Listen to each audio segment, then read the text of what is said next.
그런 의미에서 좀 시원한 판결 내려주고 있는 이진관 판사가 박성재를 사형시킬 것 같은 느낌이에요. 네.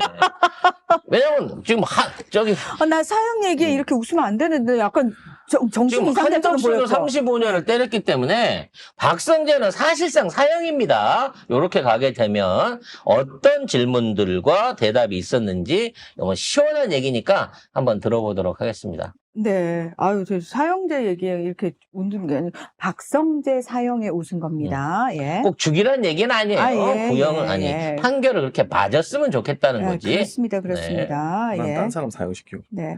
아유. 자, 요거를 꼭 이제 좀 보셨으면 좋겠어요. 영상으로. 이진관 판사가 박성재 1심 공판에서 그 질문을 합니다. 실제로 계엄을 정말 반대한 게 맞나? 라고 묻습니다.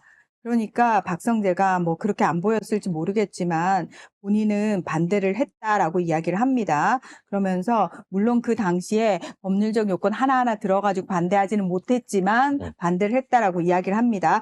그러면서 자기가 대통령에게 지금 대통령이 계엄을 해서 바꿀 수 있는 그런 정치적 상황은 아닌 것 같다라고 얘기를 했대요. 그러니까 이진관 판사가 거기를 딱 짚어가지고 그러니까 정치적 상황 때문에 반대를 한 건지 아니면 위법성 때문에 반대를 한 건지라고 다시 물어봐요.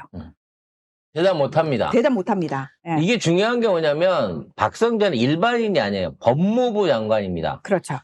국무위원인 것도 맞지만 실제 그 자리 안에 있는 모든 행위에 그 국무회의 안에서 일어나는 법적인 책임과 그에 대한 판단이 박성재한테 걸려 있는 거예요.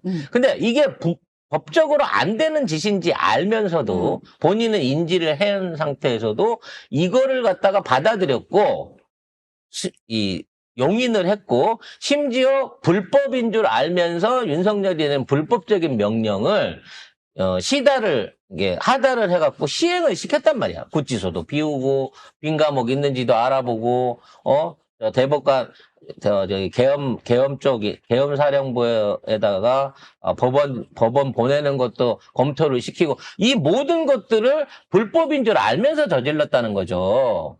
따라서 이거는 고의성이 있다라고 판정이 된다는 거야. 한덕수는 나는 힘이 없었어요. 반대를 한다고 나름 하기는 했는데 나는 힘이 없어갖고 어쩔 수 없이 밀어붙여서 그렇게 된 것 같아요. 라고 말할 수 있는 핑계가 되지만 얘는 아니라는 거야. 최소한 법을 다루는 법무장관. 법무부 장관이잖아. 장관인데 그걸 몰랐다? 말이 안 되지. 따라서 이거는 내란죄의 확실한 공범입니다.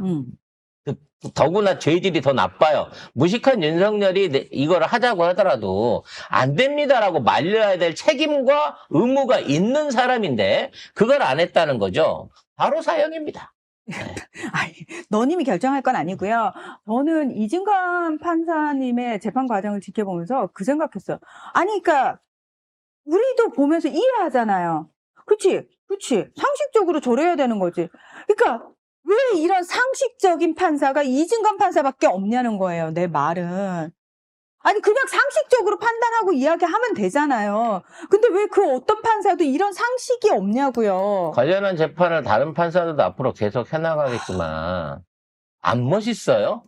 저런 판사 안 멋있습니까? 자, 우리는 사실 이진관 판사가 너무 상식적이고, 그렇지, 우리가 지금 기댈 때가 이진관 판사님밖에 없어 이러지만 아마 법원 내에서 조희대를 비롯해가지고 그 일당 무리들이 이진관 판사를 엄청나게 찍어 누르고 있을 겁니다. 엄청나게 주변에서 압박 받을 겁니다. 그러니까 동원할 수 있는 모든 걸 다 동원해가지고 이진관 판사를 겁내 목 조르고 있을 겁니다. 저희는 그거 안 봐도 다 압니다. 제가 지금 가장 재밌게 보고 있는 판사 이한영 안에서도 결국은 판사 개인의 판단을 통해 가지고 법적인 조치를 통해 가지고 거대 악을 추려내고 징벌할 수 있는 여건을 만들어내잖아요. 물론 그런 그 지성 같은 판사가 우리나라에 존재하는지 또는 그와 같은 방식의 어떤 법 집행이 가능한지는 모르겠습니다만 최소한 자기 법정 안에서 자기가 가진 결정권을 제대로 쓸 수 있는 몇몇 판사들만 나오더라도 법조계 풍토가 바뀔 거라는 거예요. 근데 지금은 이진관 판사 하나밖에 안 보인다는 게 이 나머지 4,000명을 월급 주고 승용차 대접하면서 영감님 대접을 해야 되나라는 생각이 든다는 거지. 절망적으로 느껴져요. 이제 이 사법부 자체에 대해서. 자기 목숨줄을 그냥 자기가 끊고 있는 것 같다. 한 50%라도 나는 있다고. 진짜로 한 반반씩이라도 지금 생각 있는 판사가 섞여 있었으면 그게 아니라 좋겠는데 이미 조의대가 다 지령을 내려놓은 것 같다. 그런 느낌이에요, 아예.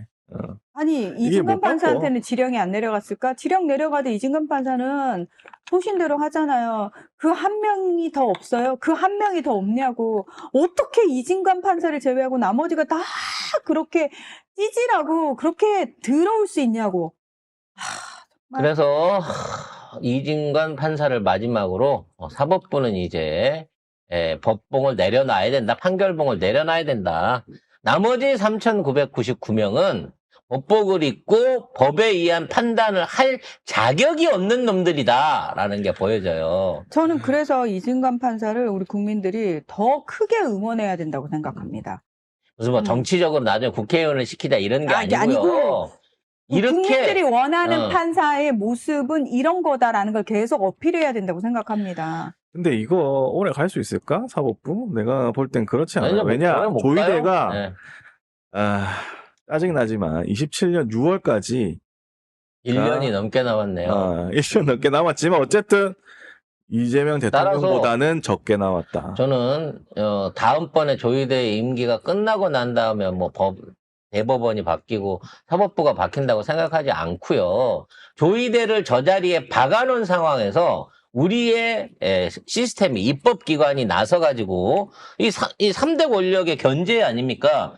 이러한 잘못된 사법부의 관행을 시스템적으로 법적으로 철저하게 발본색원해서 조의대 같은 놈이 나오지 않도록 엄한 법의 처벌을 받게 해야 된다고 생각합니다. 그걸 못하면 국회의원의 자격이 없는 거예요. 그걸 할 수 있는 국회의원이 앞으로 대한민국의 미래를 이끌어줄 정치 지도자가 될 겁니다. 못한다니까. 결론은 또 판결로 가면 또 판사들이 무죄 이렇게 할 거라니까. 그러니까 입법권을 사용해가지고 판사의 권한을 줄이고 이와 같은 게 나오지 않을수록 보완 입법을 계속해서 해야 돼요. 근데 지금 안에서 합당을 하니 안 하니 이 문제 갖고 이걸 아직도 당 대표들이 싸우고 있다는 게 정말 안타까운데